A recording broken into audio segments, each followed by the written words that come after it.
El pasado viernes en la tarde, un tribunal de la provincia de Santo Domingo dictó sentencia sobre el señor Félix Manuel Rodríguez, ex alcalde de San Francisco de Macorís. Lo encontró culpable por la malversación de aproximadamente 400 millones de pesos y dictó una sentencia de 5 años de prisión y el pago de una indemnización por 5 millones de pesos. También encontró culpable al administrador, al contable del ayuntamiento, el señor Gerson, no recuerdo el apellido ahora, que también estaba siendo procesado por malversación de fondos. La decisión del tribunal incluye a otros funcionarios de menor jerarquía, como la responsable de nómina y otras personas. Eso lo llevó el Ministerio Público. Fue una imputación que se hizo cuando Francisco Domínguez Brito era el Procurador General de la República. La actual Procuraduría General que dirige Jean Alain Rodríguez le dio seguimiento a este caso. El caso pasó de San Francisco de Macorís a la provincia de Santo Domingo. Había muchas presiones en San Francisco de Macorís, hubo paralizaciones de actividades, huelgas, algunas amenazas patrocinadas por el Frente Amplio de Lucha Popular, Falpo, y otras organizaciones populares de San Francisco de Macorís que entendían que las autoridades estaban siendo muy magnánimas, muy condescendientes con los imputados y se tenía el temor incluso de que este caso no llegase a ninguna conclusión. Sí, hay que recordar, Fausto, que dos cosas. Una es que los otros dos funcionarios, dos mujeres, fueron descargadas. Se le dio una amonestación nada más. Ya. Sí, al que era contador, Jesús de los Santos, sí fue 10 años y 10 millones de pesos de indemnización, más que al alcalde.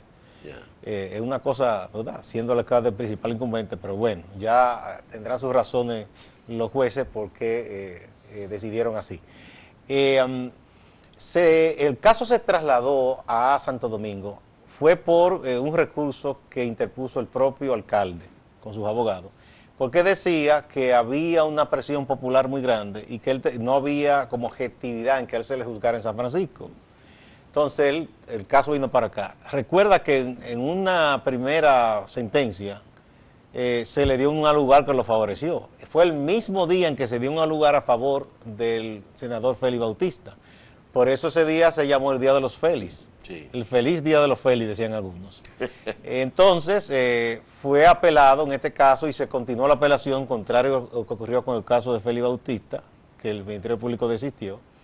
Y entonces el caso se retomó, se cambió incluso de jurisdicción también porque ya él no era un alcalde, ya venía siendo un ciudadano común y corriente que incluso compitió por ser diputado y perdió las elecciones. Yeah.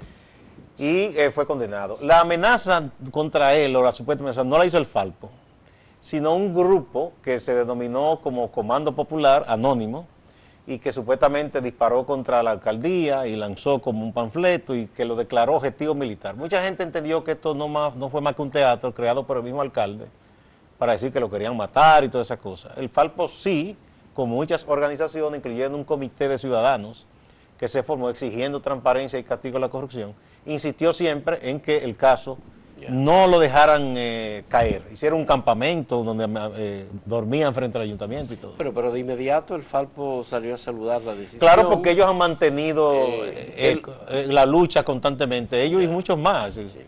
Y el Procurador General de la República también alabó la decisión. No, y dijo que eso es una muestra más de que aquí está una batalla contra la corrupción y la impunidad. Bueno, el Procurador quiere dar a demostrar que ciertamente hay algún empeño contra la corrupción, porque la crítica común que se escucha en todas partes es que no estamos haciendo nada para combatir la corrupción en la administración pública. Políticamente, algunos han comentado sotovoces que se veía venir que Félix Rodríguez Guillón iba a ser condenado, porque él es una persona en el PLD del litoral del presidente Fernández, y por lo tanto es un peón al cual había que sacrificar para decir que se está luchando contra la corrupción. No le quita mérito eso a la acusación, que es un expediente bastante grueso, por cierto. porque se hacía un trasvase de dinero, había muchísimos muertos cobrando. Hay un caso de una doctora en medicina en San Francisco que se escandalizó porque salió cobrando un salario de 40,000 pesos cuando ella nunca ha sido empleada del ayuntamiento, ni tiene ningún vínculo con nadie. Después dijeron que era un error, pero duraron varios años alguien cobrando ese salario. Cobrando ese salario. Que ella nunca trabajó ahí. Sí. Bueno, ahí en San Francisco de Macorís hubo algunas otras irregularidades, sobre todo con la parte de la nómina, pero también parece que había manejos turbios en relación con propiedades del ayuntamiento. Contratos, por ejemplo. Servicios que se contrataban. Servicios que se contrataban, se pagaban y no se ejecutaban las obras. Eso parece ser bastante común al conjunto de los ayuntamientos en todo el territorio nacional, en los 150. Pero además por el crecimiento del patrimonio del alcalde. Ya. Él tenía un pequeño negocio de un depósito dental asociado con otra persona. Él es agrónomo originalmente, entonces de buenas a primeras, él, su familia vio crecer mucho el patrimonio. Entonces mucha gente entendía que eso debía investigarse, porque se hacía el cálculo de los salarios que él había ganado. Primero fue regidor, después vicealcalde cuando fue Siquio NG, de ahí quedó siendo alcalde cuando Siquio fue nombrado por el presidente Mejía en un cargo ministerial, y luego entonces se pasó al PLD y se religió un par de veces. Bueno, esto no es una decisión todavía definitiva, es una decisión en primer grado, claro, en primera instancia, y él tiene el derecho a apelar la decisión. Que de hecho ya lo anunciaron sus abogados. Ya anunciaron, por supuesto, sus abogados que van a apelar esta decisión. No tiene jurisdicción privilegiada, es un ciudadano común y corriente. Ciudadano común y corriente. El Ministerio Público es el que ha continuado con las acusaciones. Ojalá que no desista el Ministerio Público en ningún momento de las acusaciones contra, y mucho más ahora después que hay una decisión a favor del Ministerio Público. Y mira, interesante subrayar, Fausto, también, que el juez que favoreció a Félix Rodríguez Grullón y a los demás imputados con el no al lugar en el día aquel famoso, es uno de los jueces que está en el expediente de la red de jueces mafiosos, que está, ese caso está pendiente también, que fueron sometidos por Francisco Domínguez Brito cuando era procurador. Yeah. ¿Tú recuerdas ese caso? Ahí tuvo la jueza Willy y otros más. Él fue, ese es uno de los jueces, está suspendido. Yeah. Pero había varios jueces de la provincia de Santo Domingo. Este no es de la provincia de Santo Domingo, sino de San Francisco. No, ese fue aquí en la provincia. Ah, fue aquí en la provincia. Sí, fue cuando trasladaron el caso para acá. Ya. Cuando le dieron el no al lugar. El no al lugar, que fue el 17 un día 17 de marzo fue. Ya. 27 de marzo, ¿verdad? Del año 2015. Bueno, de todos modos, Gustavo, es importante que la sociedad reciba al final del año 2017 un elemento de esperanza, de que aquí hay una lucha contra la corrupción y de que por lo menos en algún momento un tribunal emite una sentencia condenatoria. Y además el valor de la lucha de una población, porque si esa población de San Francisco no se empodera y exige permanentemente, muchos profesionales que se organizaron, personas de todos los ámbitos, empresarios de allá, no se hubiese logrado eso, porque si la gente no se interesa, las autoridades dicen, ya esto pasó.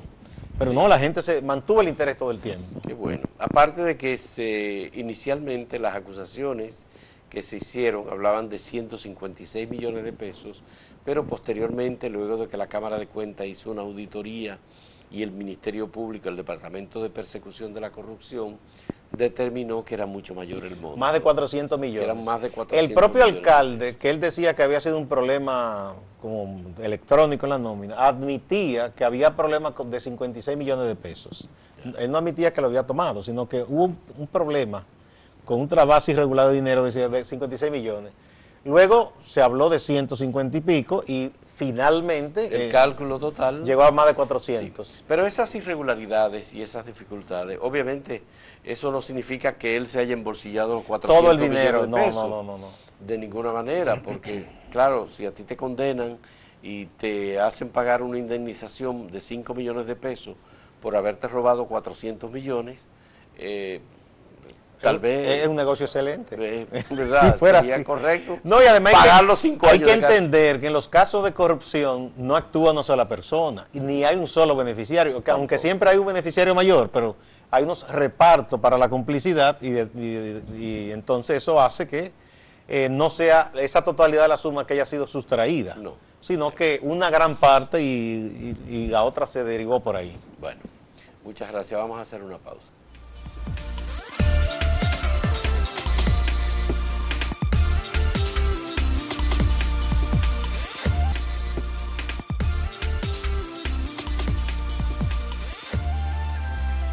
Gustavo, luego del encuentro el viernes pasado de los diputados en Barahona, se ha intensificado la campaña entre los dirigentes del Partido de la Liberación Dominicana por el tema de la reelección del presidente Danilo Medina.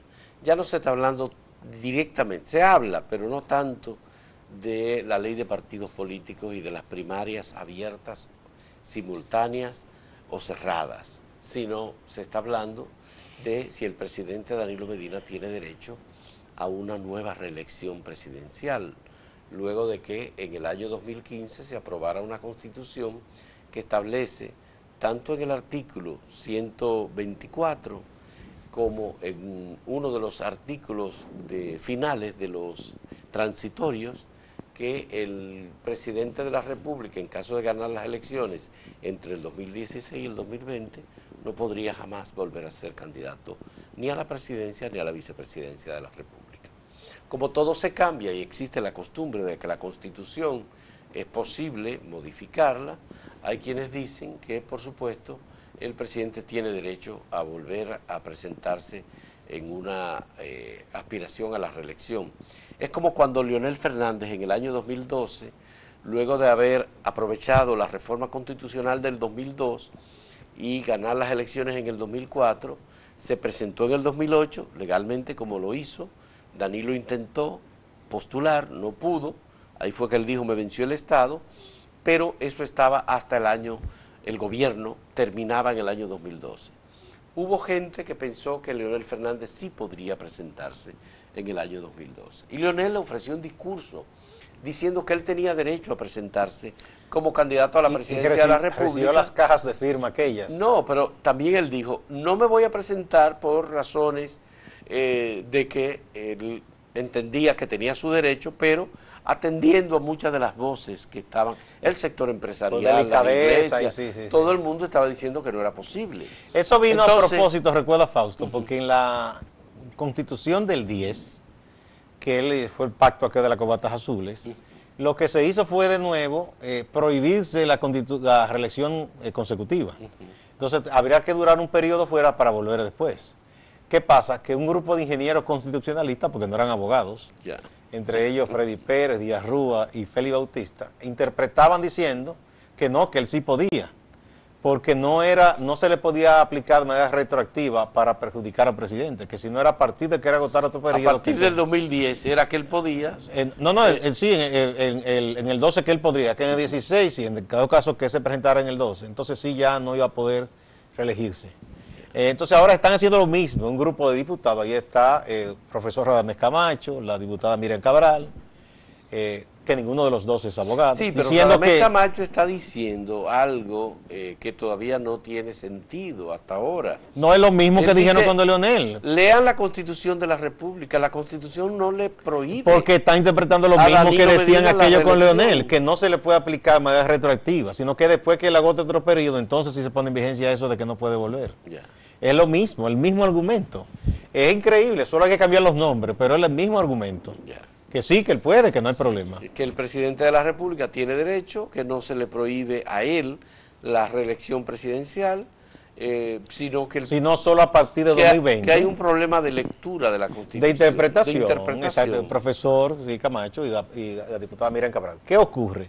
Esto viene a darle un nuevo ingrediente al debate interno que tienen los PLDistas, y que ya evidentemente todo el mundo sabe que es un enfrentamiento entre el expresidente Leonel Fernández y el presidente Danilo Medina por esto de la propuesta de las primarias abiertas, simultáneas y obligatorias, supervisada por la Junta. Porque se está hablando ya de reelección directamente. Entonces, los leonelistas decían que todo aquello de las primarias abiertas era para perjudicar a Leonel Fernández y a su gente, porque desde el poder se pueden dirigir muchas cosas. Y entonces que si bien lo veían de manera indirecta, ellos dicen que directamente se quiere perjudicar a Leonel y que están tratando de imponer una nueva reelección. Y ya con estas declaraciones tendría que producirse una desautorización del presidente Medina, digo yo, porque son gente de él.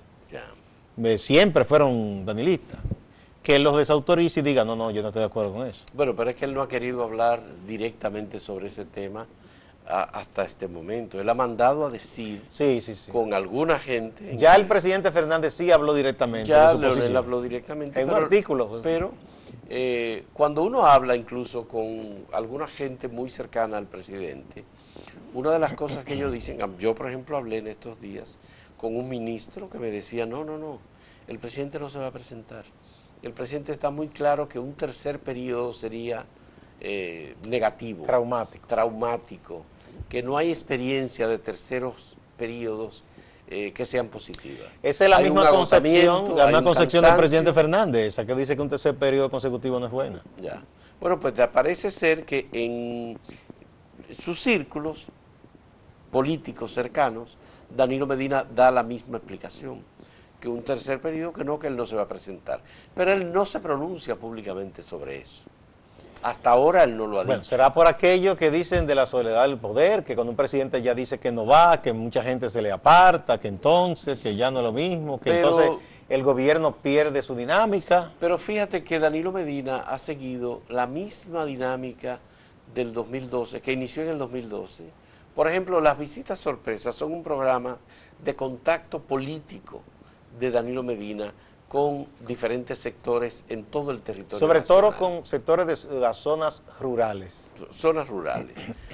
Y en Danilo Medina, en este segundo periodo de gobierno, ha mantenido intacto ese programa. Él está hablando siempre con las comunidades, con las asociaciones, con los productores, tiene una cercanía que nunca para. En algún momento, tal vez cuando está fuera del país, y es poco lo que el presidente sale del país, y sale y llega de inmediato cuando sale. Él no se detiene. El último viaje fue a Jamaica. No hace viajes así de muchos días. No, tampoco. No es muy dado. Leonel en algún momento hizo viajes de 10 o de 12 días. Y el propio Hipólito fue una vez hasta Kazajistán, por allá, lejísimo. Sí. Pero Danilo no es muy dado a esos viajes de muchos días. Entonces, en este caso, Gustavo, Danilo ha mantenido ese y otros programas que son programas clientelares. Además, Danilo no ha tomado decisiones que en el gobierno, por ejemplo, puedan afectar su popularidad. Bueno, había unas por ejemplo, decisiones. el tema del empleo, la reducción del empleo en el gobierno. No, por eso ellos no lo van a hacer, ni ellos ni ningún otro otro gobierno. O el tema del gobierno. subsidio eléctrico, por ejemplo. No, tampoco. Que todo el mundo está consciente de que es un barril sin fondo, pero eso no lo tocan. No, eso es muy difícil porque ahí afectaría a una gran parte de la población más pobre y eso genera impopularidad. Pero al mismo tiempo tocaría intereses de grandes empresas que reciben subsidios también. Y yo no creo que aquí este país haya parido un gobierno que tenga la decisión política de hacer eso. Es igual que lo mismo lo que hablamos, se habla de un gasto irracional en el Estado, pero es que se le crearía un problema también. Si el gobierno hace eso de pronto, primero se cae la economía porque se va a caer la demanda, mucha gente que dejará de tener un ingreso que vive de eso. Y lo otro, el sector privado no puede de pronto absorber todos esos empleos. Sí, pero todo esto lo está absorbiendo la sociedad dominicana con endeudamiento Pero externo. eso, bueno, la teoría de endeudamiento público. La teoría de Balaguer en ese aspecto decía que eso era una especie de subsidio porque este era un país pobre. Y todos han mantenido, antes era a través de las empresas de Corde, y esto lo hacen ahora a diversas nóminas. Bueno, pero eso explica también el hecho de que estamos llegando prácticamente a un 50% del Producto Interno Bruto en endeudamiento público. Eso, por supuesto, eso compromete el presupuesto nacional.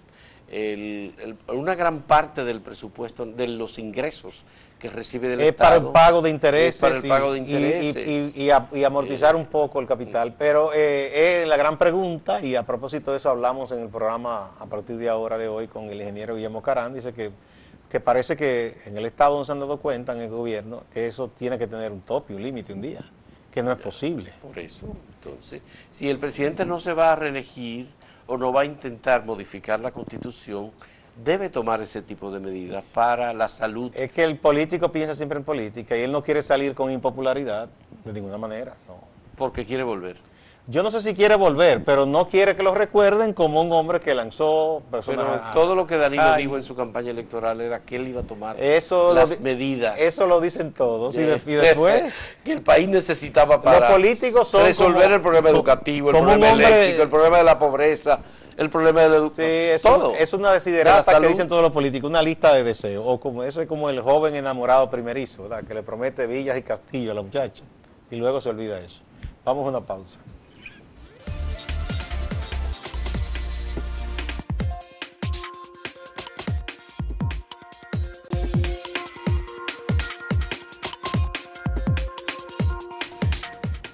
Bueno, este domingo, Fausto, se celebraron elecciones municipales en Venezuela. Habían 300 y tanto alcaldías o municipalidades en juego.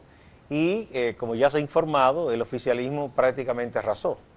Y por dos razones. Una es que la oposición ha denunciado que la autoridad electoral no era confiable y que jugó con ciertas medidas que restringieron a mucha gente poder votar. Eso por un lado. Y lo otro, que la oposición se había dividido respecto a estos comicios y unos llamaron a participar y otros no.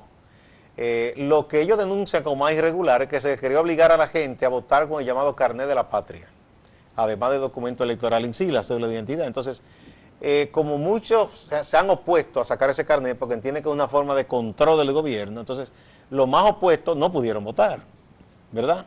Entonces, Maduro ya celebró y todo, eso es un mayor control de la finanza porque ya no tendrán que darle dinero, aunque sea regañadiente, a la alcaldía opositora. La oposición se quedó con muy pocas alcaldías y eso será un mayor control y ya estarán trabajando de común acuerdo con el gobierno central con toda esta política populista de subsidio y esas cosas, ¿no? El presidente también, Nicolás Maduro, se pronunció y dijo que todo acuerdo en las negociaciones que se llevan a cabo en República Dominicana con la oposición tendrá que firmarlos él. O sea, que si no está de acuerdo finalmente con lo que aquí se acuerde, no tendrá validez.